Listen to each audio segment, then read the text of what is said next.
Welcome back to another bonus episode of One Time for a Good Time. It is Sexy Saturday, and I want to talk about insecurities, my kings, queens, and everything in between. What are you drinking on? What are you smoking on? What are you doing? Are you cooking? Are you laying down? Do you got the cold in your eyes? Wipe the cold out your eyes. What is going on with you today? Did you look in the mirror and say you look beautiful? Did you notice how snatched you look? Did you see how gorgeous you look today? And if you didn't, go look again. Maybe you messed up the first time. Like I said, I woke up feeling very blessed today, but I also woke up with an epiphany, with something that I never thought before. And I was like, let me grab this mic and hop on and talk about it on One Time for a Good Time, but make it a bonus episode. So for Sexy Saturday, you're going to hear me, the podcast host, Kristy Archer, talk about being beautiful, calling you beautiful, making you feel good about yourself, because I am your virtual hype man, and that's my job here, is to hype you up, make you feel good. Go get that shmoney, honey, pay them bills, and go out on a night on the town and have an amazing day. So let's get into this episode. All right, kings, queens, and everything in between. Did you call yourself beautiful today? Did you look in the mirror and see how good you look? I mean, I know I said it in the intro, but I gotta say it again because I woke up feeling good today. I woke up feeling blessed, snatched. I said, ooh, why your body looks so good today? And I want everybody on here to feel the exact same way. So did you feel that way? Did you look at that bank account and say, ooh, I got money? Or was it a little dry? I mean, if it was dry, it's all right. It's all right. You know, we always got today to make money, the next day to make money. So don't feel bad if it's dry today, okay? Because I've been there where it's been 20 cents overdrawn. Calls from the bank. Hey, you got any money? You broke. So I understand. But I woke up feeling amazing, smile on my face. I said I could go for a 5K run right now, but I didn't, okay? I grabbed the mic instead, and I said, let me talk to my members, my audience, and talk to them about Sexy Saturday. All right. I woke up today, and I usually reflect on my life in the mornings. I don't know why. I just do. I feel like in the process of growing mentally, it's very good for you to look back on your life and pick out the things that you thought maybe weren't right at the time. And child, what I picked out today, ooh, it hit me like a ton of bricks. I did not realize growing up I was so insecure. And the reason it made me feel like this, because I watched a commercial and it was about this girl where she got this new jacket, but it was like 2 sizes bigger than her. And the person was like, hey, you want this in maybe like a medium or something, maybe it'll fit better. And she was like, oh, I didn't even realize I could wear a medium. I'm so big, used to being a big girl, that I just always naturally grab clothes that are bigger than me. And I was like, holy fucking shit. I realized I did that when I was younger. I was that girl that wore sweatshirts in 80-degree weather, damn near about to pass out, have heat stroke, just because I was insecure about myself, just because I had body dysmorphia. And I was like, oh my God, I can't believe I was so insecure. And that's one thing I notice and I love, is that I know when something is wrong. You know, I'd rather walk this earth knowing something is wrong, knowing that I have a flaw, knowing that I have a weakness, than walk this earth thinking that I'm perfect and that everything is all good and tidy when it's not. Because a lot of people don't know that they're actually insecure, but they've been trained, or they've been doing things for so many years that they don't even realize it's an insecurity that is low-key toxic to themselves. Like, I didn't know wearing a sweatshirt in 80-degree weather to hide my body was a bad thing. I didn't know that. And then I look back at pictures of me growing up, and I see myself hot as hell in summer, red face, about to pass out, smiling hard as hell with an ice cream cone in my hand. And I'm like, why in the hell did you have a sweatshirt on? You look good. Your body was snatched. You look fire. But I didn't know that at the time. You know what I mean? It took me, 15 years to realize that I was probably the sexiest girl in the room. And I'm not trying to even be narcissistic. But I didn't even realize that. I was like, girl, you was a bad bitch. But you covered yourself up and you was looking like an Eskimo out here in these streets. And then I was like, okay, what else was I insecure about? You know, and then I realized a lot of that stuff came from bullying. A lot of that stuff came from people saying, like, I was too tall, I was this, I was big, or I look like a man or whatever. So I was like, oh, I was wearing these stuff because I had broad shoulders. So I wanted to, like, hide that. I was wearing these stuff because I thought in my mind from body dysmorphia that I was big, but really I was a twig back in the day. Didn't even notice. And I sat in the mirror and I said, Quang, how are you going to fix that? How are we going to feel like the bad bitches we want to be and are? And I said, let me look at my closet. I look at my closet. I go into all of my shirts, my pants, my everything. And I'm like, where I live don't even get that fucking coat. Why do I always have big coats, big t-shirts, big pants, big this stuff that don't even fit me? And it's not like, oh, they were hand-me-downs or I couldn't afford the stuff that no, baby, I could. I was insecure. If you walk into my closet, all you will see is insecurity.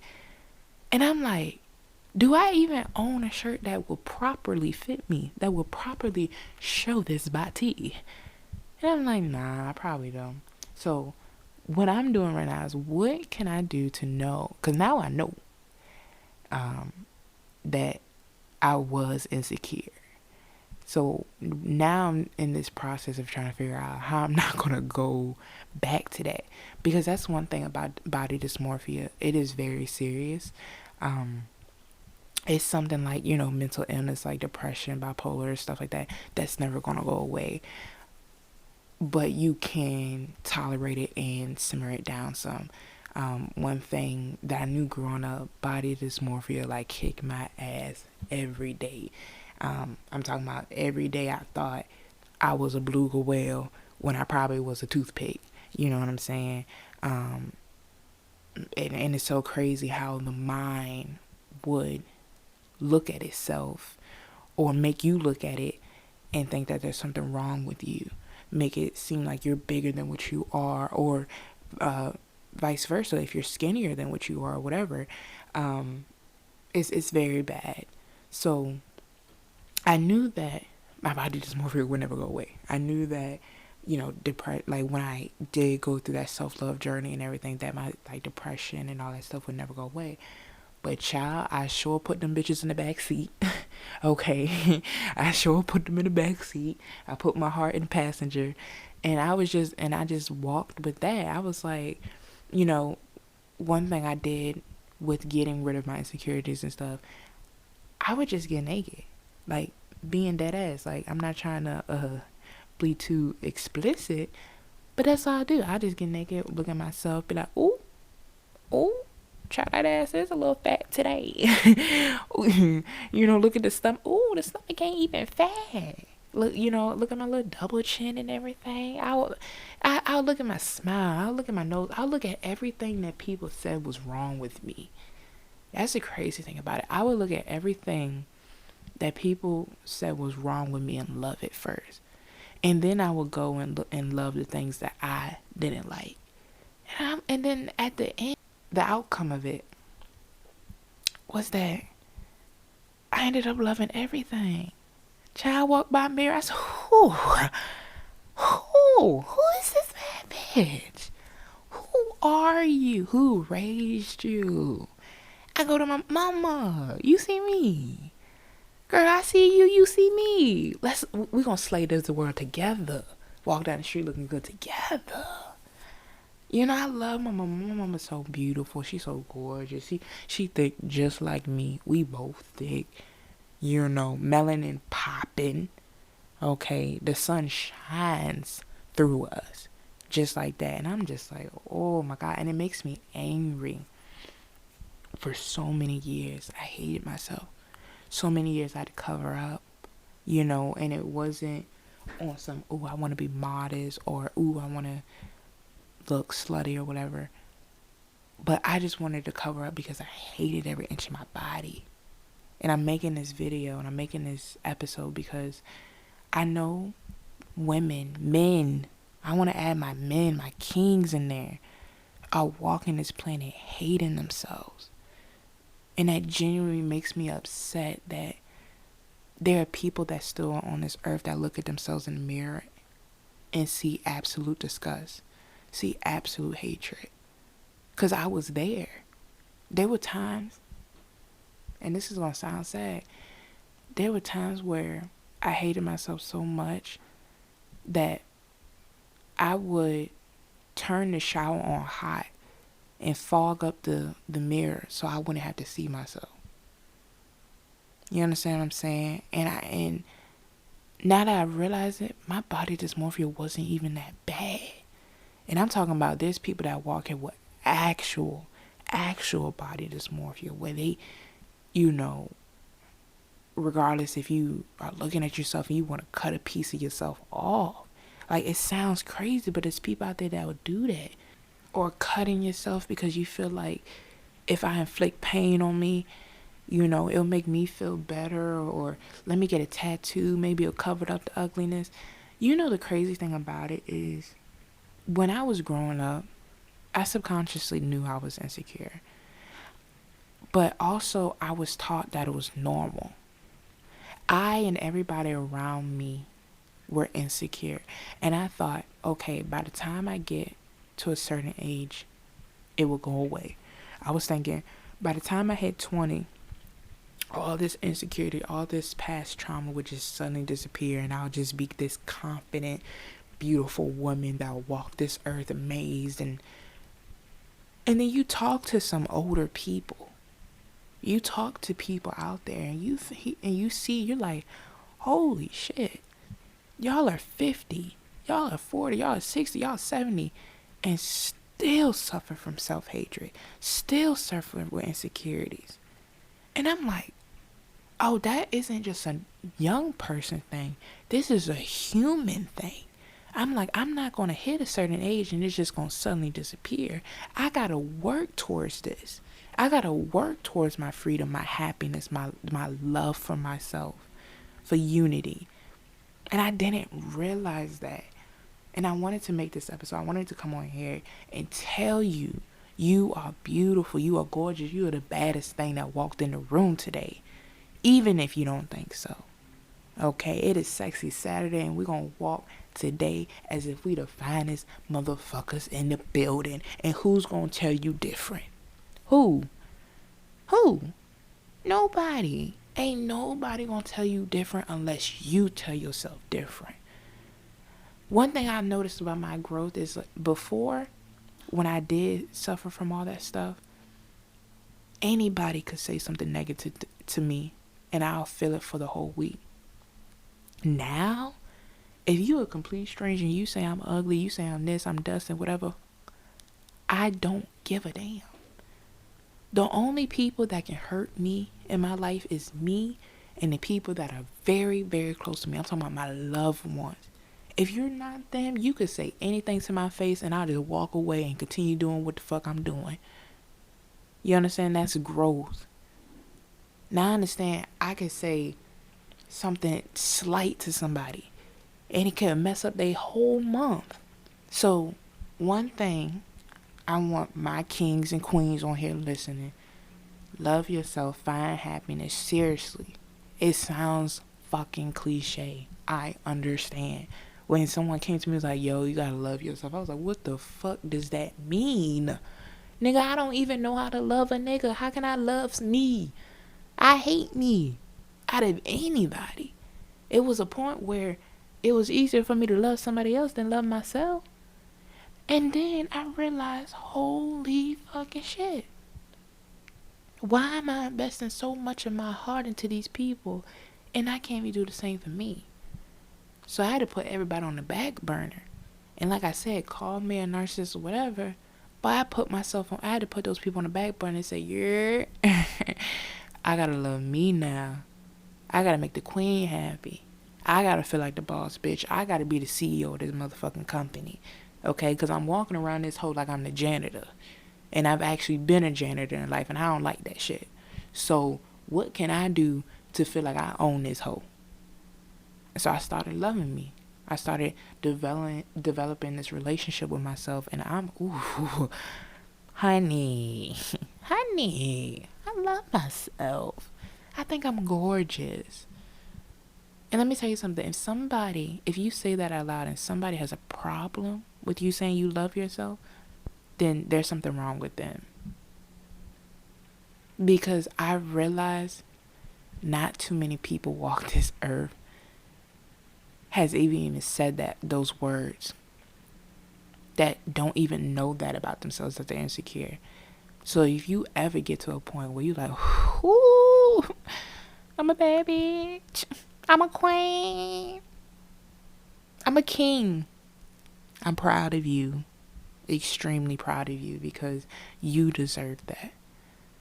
Out of anybody in this world, you deserve to love yourself. Even if everything is going to shit, even if the finances aren't looking good, even if, you about to get kicked out your house or whatever, you losing friends, you losing loved ones, you lost a job. As long as you walk this earth with a peace of mind, as long as you walk this earth with happiness in your heart, that's the only goal that you should strive for, and then everything else will fall in line. I promise you that. Because the moment I did start loving myself, the moment I did start treating myself right, everything else fell into place. And all I had to do was just sit there and watch. I'm just saying, y'all, we gotta feel better about ourselves. We gotta come together. We got to unite. You see your fellow brothers and sisters holding each other down, holding themselves back. Keep them pushing. Guide them forward. Life can be very fucking lonely, especially if you're by yourself. You know what I mean? Our minds can make life very fucking lonely. Our environment, the pandemic. So if you need to find anything to make you keep striving, going, and continuing on this journey, this race, find it. Keep pushing, because that's one thing I know now, after all of that self-discovery. I am enjoying life by the second. I am blessed. I have this podcast, One Time for a Good Time. I got a YouTube channel. I got a family. I got a support system. But most and foremost, I got myself. I got myself, kings and queens. And I want you guys to have yourselves at the end of the day. Alright, I ain't try to get too preachy. I ain't want to become too much of a rev on here. But I just want to let y'all know this is serious. Insecurity is nothing to play about. Body dysmorphia is nothing to play about. And if you know you have these stuff, and you know you have problems, or you know you having this inner storm going in with your head, let's tackle this shit. One thing I know, storms are temporary. They do not last long. Even if they do feel like they are going to pass. Okay? Just like you. So we gonna get up, we gonna get out, we gonna get this shmoney. Okay? We're going to look good while doing it, and we're going to feel blessed while doing it. And we're going to conquer Sexy Saturday. Walk out here on these streets looking our baddest, our finest, our best. Get these bank accounts looking fat. Okay? Putting food in our stomach. And we're going to prosper. Because that's what kings and queens do. We prosper. We take over. We make empires. We make nations. Okay? We become an inspiration to countries. Continents. Don't ever think low of yourself, ever in your life. If somebody try to knock your crown down, pick that shit back up, put it on your head, and you keep walking. Because let me tell you something, the king or queen that's listening, one day they gonna be the person asking you for a job, not the other way around. Alright, stay blessed, stay loved up. I'll see you in the next episode. Peace. One last thing before you guys go out there and be the baddest you can be. If you want, follow me on Instagram at Kristy_Alexis. Follow my YouTube channel, One Time for a Good Time. Follow my other YouTube channel, Kristy Archer. Come support me. Share this podcast. Share this platform. Tell your friends, your families, your loved ones, your cousins, your aunties, your uncles, your barbers. Okay? Share it to your famous friends, whoever you want to share it with, to the librarian down the street, to the homeless man down the block. I don't care. I love you guys. Thank you again so much for supporting me, loving me, holding me down, keeping me blessed, and keeping me prayed up. I'll see you in the next one. Peace.